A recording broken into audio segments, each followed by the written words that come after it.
مسئولان موضوعگیری کردند و بهرحال ملامت کردند و خود صدا و سیما هم اقدامات انجام داد و توصیه ما به شما ملت و مردمان است که شما احساساتتون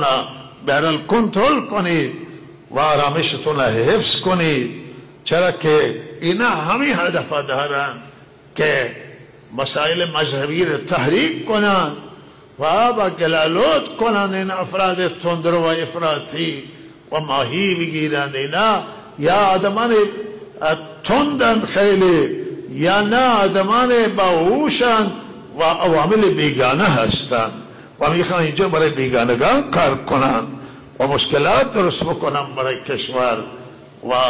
و احساسات